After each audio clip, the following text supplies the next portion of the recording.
Sanibonani molweni ndiyanamkela ku-TV ngesiXhosa.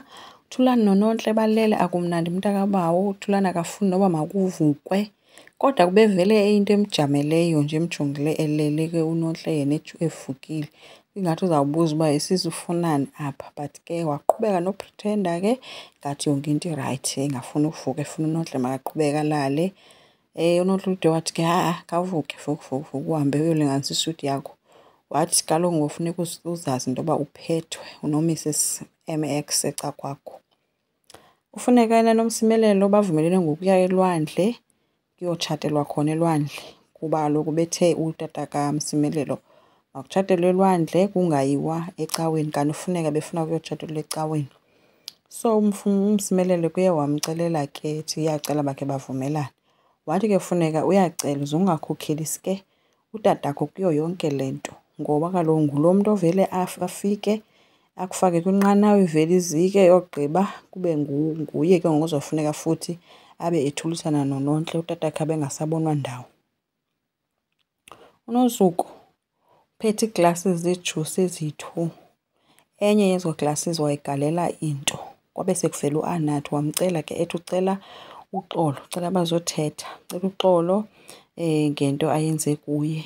Watsho ke emnika ke le glasi noAnathi wabexolisa ke. Hayi baxolelana, kuthe sayibambile kuAnathi ijusi kwakhala ifowuni kaNozuko. Wemka ke uNozuko ophendula loo phone call. Isitshingitshane esinguNomaflower sesithatha le juice kaAnathi. Khange amnike netshansi yoba uAnathi athethe, wayigongqoza uNomaflower wayigqiba wayithi tu iglasi yonke yejusi. uNozuko ke uthe xa ebuya uAnathi engasekho, kodwa umntu okhoyo nguNomaflower asimtyi isisu phofu ungqale uqubude apha phezu kwetafile. Ngokuba excited ke kuNozuko uyabalisa kuNomaflower uba ndiyenzile ke laa nto kulaa girl, ndamgalelela ejusini yakhe. Uyambuza ke ngoku uNomaflower uba umbonile na xa esela. Uthi ke ngoku omnye hayi khange ndimbone kaloku bendingekho mna. Uthi omnye hayi ke kayiselanga ke loo jusi uAnathi iselwe ndim, mna ndiyithatha ilapha etafileni. Utheni ungandixelelanga uba kanti uza kwenza into enje? Yho! uNozuko wajika ngaye wathi awumuncu uNomaflower, awumuncu. Uthi omnye hayi kaloku ngowundixelele uba khona into ozoyenza. Akumnandi kusisi B noFuneka kuphungwa iti. Ufuneka uncoma usisi B uba nguye lo, uyamazi kaloku uba unesandla, nguye wenze le nto uba mayiphumelele. Bulela uthe hayi bo kunini kaloku sisabantwana bethu bathandana besafunda oostandard bani. Ufuneka ke uthi heyi ayingxame intombi yam ayingxame, kodwa ke njengoba engxame kangaka ikonsi yona izawutya yena apha esihlangwini. Nanko uAnathi edisayide into makawabone umakhulu wakhe, wambalisela ngayo yonke kwimpilo ayihleliyo. Wathi bengawazi yena uba lo mtshato unje, khange ayiqonde uba izawumenzela istress ngolu hlobo into yomtshato wakhe. Umakhulu wakhe uthe khawuyeka uba ethe. Aba bafazi babonise ukuba sithini isizathu sokuba uLuzuko afune umfazi wesine. Wabebalisa ke into yoba kwa uBulelo wamthatha wamjula kwaNozuko. uNozuko uyenze yacaca into yoba akamfuni nokumbona. Hayi ke umakhulu uthe ke hayi ke ntombi kuzawufuneka ube ngathi unyusa iikawusi. So nomakhulu uthi makanyuse iikawusi, akayingeni yoba athi makaphume. uNozuko ubhizi ubrasha uNomaflower emqolo, flower girl uyafa sisisu uyalunywa. Uthi uyazibona uba ke ngoku ukhuphe isibeleko. Uthi omnye futhi wena ubusithatha phi isibindi esingaka sokuyosela ijusi zooAnathi, umqhelele phi uAnathi ungathi umthathele ijusi yakhe. Uthi uyakubona uba kunjani ngoku, utsho uNozuko. Ethi uthi uNomaflower undenze idlolo, awunalo nosizi, uyenza ifault yam yonke le nto. Uzothini uba isibeleko sam siphumile? Uthi at least ubunokwazi noba uthi uyapritenda nje kancinci okungenani ke uxolise. Kungene uAnathi ke besaxabane esambiza ngoba muncu nangoku ke phofu uNozuko. Wabuza ke uba ikhona na into angayenza barayithi na. Wabe esitsho uNozuko uba hayi uFlowers utye ipoyizini kodwa uzoba rayithi. Wamthi xesu ke uNomaflower. uNozuko ke yena usazenza lo mntu orayithi ke nangakuAnathi okwangoku. Ethaveni uzikhala uncokola nee-girls ngewayini uba yiwayini etheni, andithi wazi yonke into. Baye babhoreka ke abantwana baphakama bakhala ngexhego uba lixhego elitheni na eli. Funeka uye waya ke kuzikhali ayibuza uba ayibuza iipeto zakhe na ezi.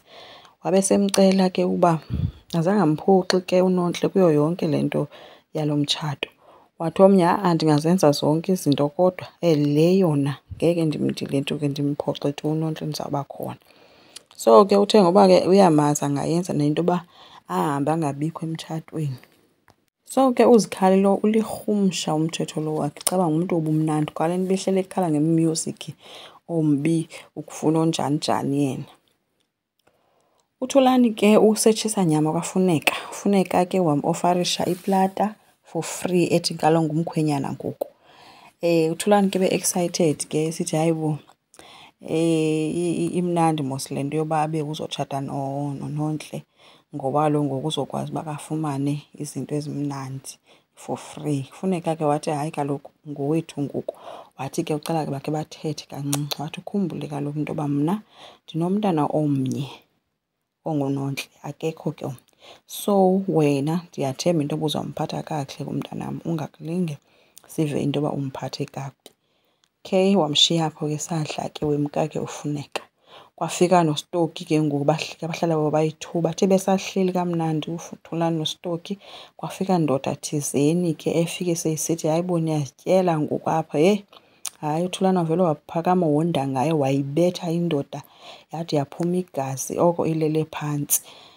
Wanqanda kuStoki sebuza uba hayi bo Thulani kwenzekeni yintoni mfondini. Hayi ke akatshomba uba kwenzeka but umsindo ebenawo uThulani uyibethe indoda ubona uba akasabethi yona ke ngoku le ndoda selwela nezinye iingxaki zakhe. Okay, kwafuneka ke nomsimelelo baserumini yabo. Uyafika kumsimelelo ufika kanye ufuneka esefowunini ebaliselwa ngento eyenzeke etshisa nyama nguThulani bulwile. Uthe xa ebalisela ke umsimelelo uba uThulani ulwile phaa wathi omnye hayi suka noba bambethile noba bamenzeni. Wathi omnye hayi bo ngoba kuthiwe wathi hayi suka laa ntwana yakamxenge nexesha layo ngoba kuthini. Wamuza ufuneka uba yintoni ingxaki ngoba ikhona into off ngawo. Uye wathi ke umsimelelo hayi akho nto off qha ke into endicaphukisayo yile nto uyithethe wena kutata uba uba angenzeka angabi khona emtshatweni kaNontle kwathini. Uthe ke ufuneka into endingazuyixoxelela uxolo ke yile yokuthetha inyani ngoba kaloku mna ndiprotektha uNontle. Utata wakho uyamazi into yoba ngangabikho. Hayi becaphuka kumsimelelo ethi wena Nontle wena funeka uzenza i-detective. Funeka uthe yena utata wakho uba befuna sixabane nangoku kuyenzeka ke loo nto nawe uyavuma. Yabona ngoba kunjani siyaxabana ke ngoku. So lirhumsha eliya lingulo tata kakhulu. Naku liyabaxabanisa alimfuni ufuneka. Enkosi, ndicela siqhubeke, subscribe, silike, singakhomenta futhi. Bye.